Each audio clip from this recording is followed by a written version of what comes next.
بسم اللہ الرحمن الرحیم۔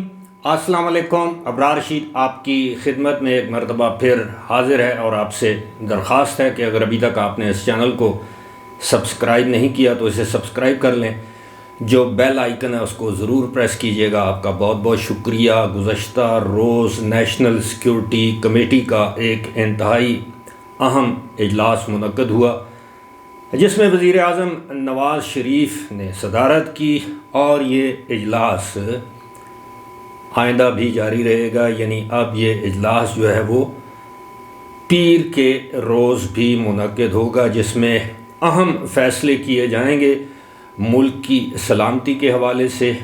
خاص طور پر ملک میں دوبارہ جو دہشت گردی کی ایک نئی لہر آ چکی ہے اس کو کچلنے کے لیے، اس کے علاوہ ملک میں معاشی استحکام کے ساتھ ساتھ جو سیاسی استحکام ہے اس کے حوالے سے فیصلے کیے جائیں گے۔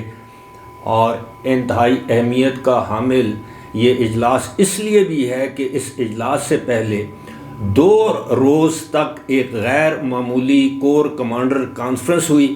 کور کمانڈرز کی کانفرنس کے بعد آرمی چیف نے وزیر اعظم کو اعتماد میں لیا، وزیر اعظم سے ملاقات کی۔ اس ملاقات کے ایک روز بعد نیشنل سیکیورٹی کونسل کا، نیشنل سیکیورٹی کمیٹی کا اجلاس ہوا، جس میں تینوں سروسز چیف اور chairman joint chief of staff committee general Sahir Shamshad Mirza, chief of army staff یعنی جنرل عاصم منیر اس میں موجود تھے، اور اس میں وفاقی وزراء بھی موجود تھے۔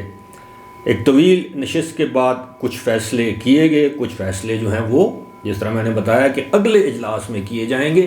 یہ شاید پاکستان کی تاریخ میں، حالیہ تاریخ میں پہلا موقع ہے کہ نیشنل سیکیورٹی کمیٹی کا اجلاس 2 روز جاری رہے گا۔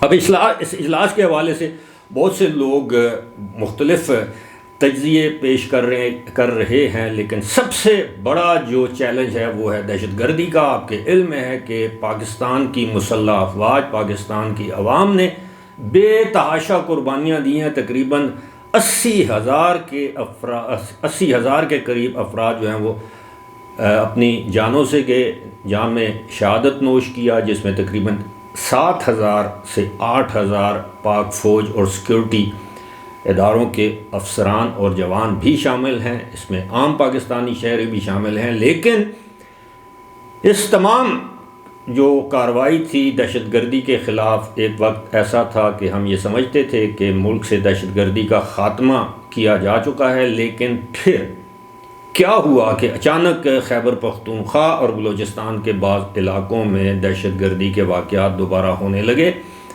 اور اس کی وجہ گزشتہ ویڈیوز میں آپ کو بتائی جا چکی ہے کہ جس وقت لیفٹیننٹ جنرل فیض حمید کور کمانڈر پشاور تھے تو انہوں نے تحریک طالبان پاکستان کے 500 کے قریب لوگوں کو پاکستان آ کر دوبارہ آباد ہونے کی اجازت دی۔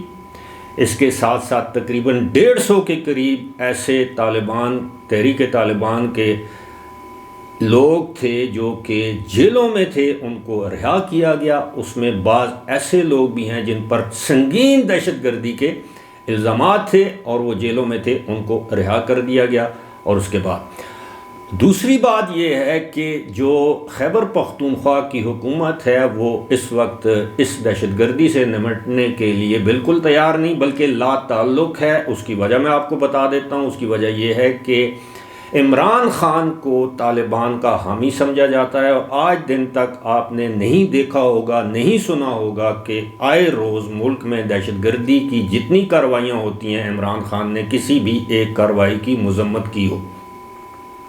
وہ یہ تو کہتے ہیں کہ ملک میں دہشت گردی دوبارہ آ گئی، لیکن وہ ان واقعات کی مذمت نہیں کرتے۔ ادھر ہمارے خیبر پختونخوا کے جو وزیر اعلیٰ ہیں ان کو اپنے سیاسی معاملات زیادہ عزیز ہیں، ان کو معلوم ہے کہ اس وقت خیبر پختونخوا کی پولیس کے جوان بڑے تعداد میں اپنی جانوں کا نذرانہ پیش کر رہے ہیں۔ صوبے میں امن و امان کے قیام کے لیے آئے روز نہ صرف سیکیورٹی فورسز پر حملے کیے جا رہے ہیں بلکہ تھانوں پر حملے کیے جا رہے ہیں، پولیس کو نشانہ بنایا جا رہا ہے، لیکن صوبے کا وزیر اعلیٰ یا ان کی انتظامی صلاحیت کہیں نظر نہیں آتی۔ اس بات کا بھی نوٹس لیا گیا ہے جو نیشنل سیکیورٹی کمیٹی کا اجلاس ہے کہ اب یہ اس طرح کی جس کو آپ یہ سمجھ لیں کہ لاپرواہی کو برداشت نہیں کیا جائے گا۔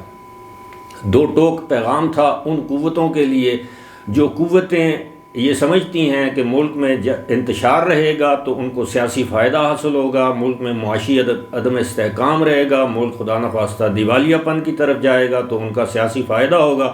ایسی قوتوں سے سختی سے نمٹنے کا فیصلہ بھی کیا گیا ہے، اور ایک مرتبہ پھر افواج پاکستان کی جانب سے وزیر اعظم کو یہ واضح پیغام دیا گیا ہے کہ اس وقت فوج جو ہے وہ ایک ماتحت ادارے کے طور پر سیاسی حکومت جو فیصلہ کرے گی اس پر منوعاً عمل کرے گی۔ ساتھ ہی ساتھ ایک بات آپ کو یہ بھی بتا دوں کہ عمران خان خیبر پختونخوا میں کسی بھی دہشت گردی کی کارروائی کے حوالے سے کوئی مذمتی یا مزاحمتی بیان کیوں نہیں دیتے؟ وہ یہ سمجھتے ہیں کہ آئندہ آنے والے انتخابات جب بھی ہوئے تو بالکل انہیں اسی طرح فری ہینڈ مل جائے گا جس طرح 2018 میں ان کو فری ہینڈ ملا تھا۔ آپ کو یاد ہوگا کہ 2018 کے انتخابات کے موقع پر بھی عملی طور پر خیبر پختونخوا میں پاکستان پیپلز پارٹی، عوامی نیشنل پارٹی، JUIF اور نون لیگ کو اس طرح، بلکہ 2013 کے انتخابات میں بھی اس طرح اپنی کیمپین چلانے کا موقع نہیں دیا گیا، کیونکہ ان تمام، اور آفتاب شیرپاؤ صاحب کی پارٹی ان تمام پارٹیوں کو دہشت گرد نشانہ بناتے تھے، ان کے جلسوں میں لوگ جانے سے کتراتے تھے۔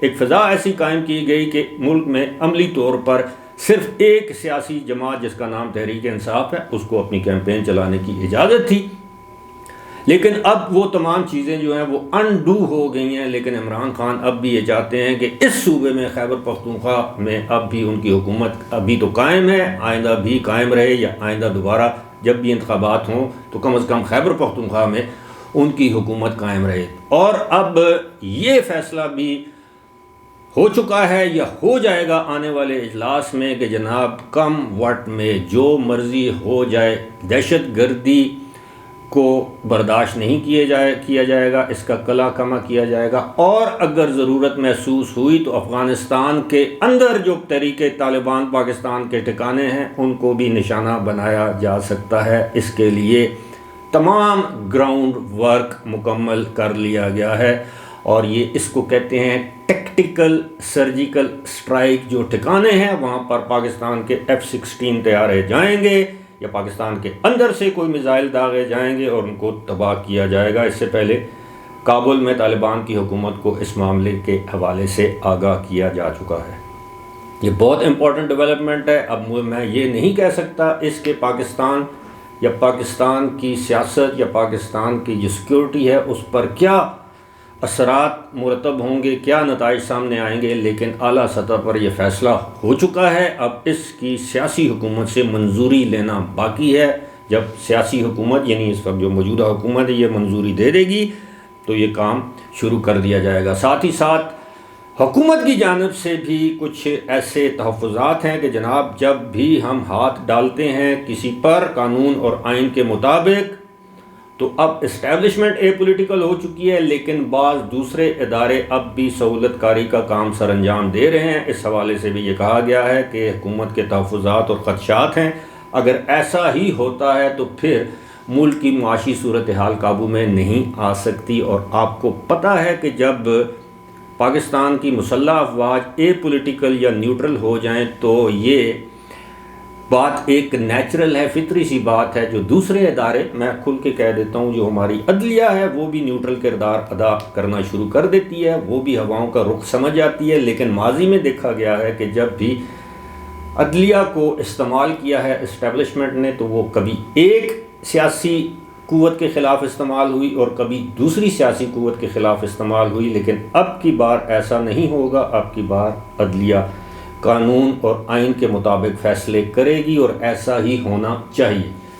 اب دیکھتے ہیں کہ جو اگلا اجلاس ہوگا منڈے کو، یعنی آج جب میں آپ سے مخاطب ہوں تو اس سے 2 دن کے بعد اس میں کیا فیصلے سامنے آتے ہیں۔ لیکن ایک بات طے ہے کہ ملک میں سیاسی عدم استحکام، معاشی بدحالی اور دہشت گردی کو ہرگز برداشت نہیں کیا جائے گا۔ فی الحال اسی کے ساتھ مجھے دیجیے اجازت، خدا حافظ۔